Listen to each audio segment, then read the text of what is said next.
Chers amis téléspectateurs, bonjour. Nous sommes à Clermarais, à 5 km de Saint-Omer, connu au Moyen-Âge par son abbaye de Saint-Bertin. Et Clermarais a été une abbaye détruite durant tout le Moyen-Âge et surtout pendant la Révolution de 1789. La plupart des bâtiments qui subsistent sont ceux où nous nous trouvons.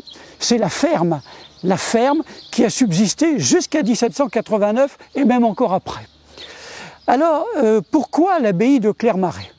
Elle est due à Saint Bernard de Clairvaux, le grand patron, je dirais, des cisterciens, des moines cisterciens, et qui était en rivalité avec l'abbaye de Cluny, l'ordre de Cluny. Cluny, Cîteaux, c'était une rivalité permanente au Moyen-Âge. Et au XIIe siècle, Saint Bernard a envoyé une lettre à l'abbé de Cluny pour protester contre le pouvoir qu'exerçait Cluny sur l'abbaye Saint-Bertin de Saint-Omer. 1139. Bernard de Clairvaux, le futur Saint Bernard, en 1139, en tant que patron, je dirais, des moines cisterciens, et notamment basé à Clairvaux, écrit à Pierre le Vénérable, qui était le patron de l'ordre de Cluny. Il lui écrit une lettre, il exprime son mécontentement parce que l'ordre de Cluny avait mis la main sur l'abbaye de Saint-Bertin de Saint-Omer. Et Saint Bernard en fait le reproche à Pierre le Vénérable. Les deux abbés se sont brouillés. La brouille a duré 2 ans, jusqu'en 1141. Et alors, comme par hasard, en 1140, donc entre 39 et 41, eh bien, Saint Bernard a fait fonder l'abbaye de Clermarais. Voilà. Alors, c'est sans doute pas le fait du hasard, c'est sans doute pour contrebalancer le pouvoir clunisien à Saint-Omer-Saint-Bertin. Alors, il ne l'a pas fait tout seul. Il a demandé et obtenu le secours matériel du comte de Flandre, le comte de Flandre Thierry d'Alsace.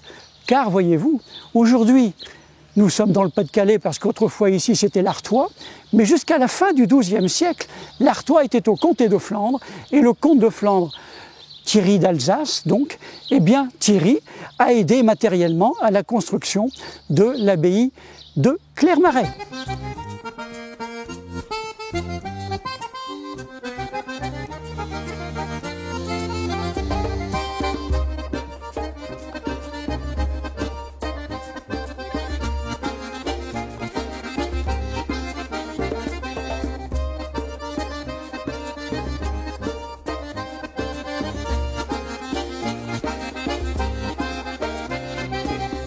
Alors, deuxième observation que vous pourrez faire, oui, mais Clermarais est surtout connu par la forêt, par le bois.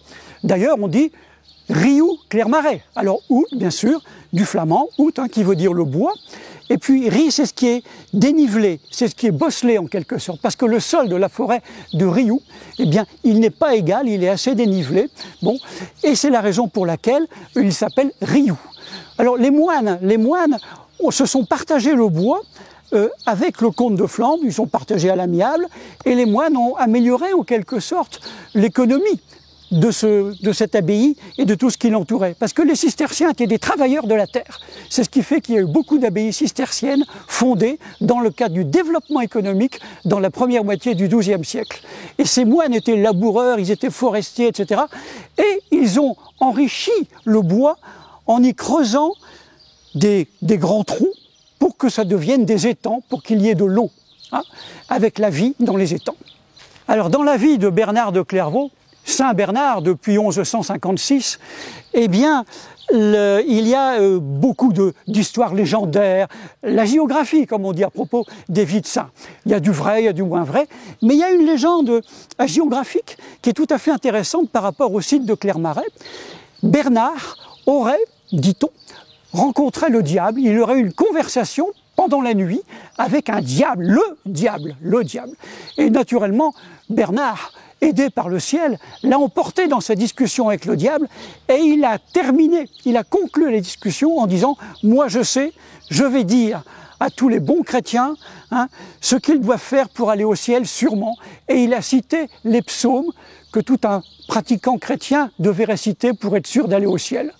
Et donc, grâce à la citation des psaumes appropriés, qui garantissaient l'accès au paradis à tout bon chrétien, qui les psalmodiait correctement, eh bien, Saint Bernard a mis le diable en échec, et le diable a quitté le lieu de conversation. Saint Bernard avait gagné contre le diable.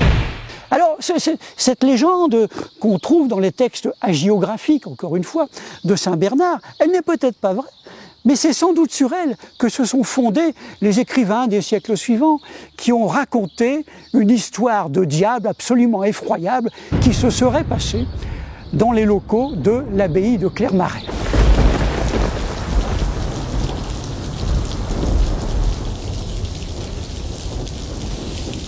Alors selon la légende donc médiévale, eh bien à Clermarais il y avait au Moyen-Âge un manoir qui toutes les nuits resplendissait des sons de musique, de fête, avec des plaisirs que la morale m'interdit de vous détailler.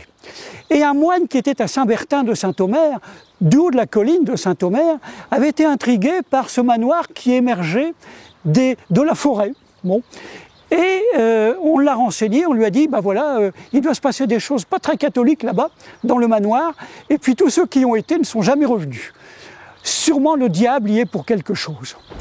Alors ce moine est venu à Clermarais, il est entré dans le château, et là, dans le manoir, et là il a été défié à une partie d'échecs par le diable. C'est la partie d'échecs du diable.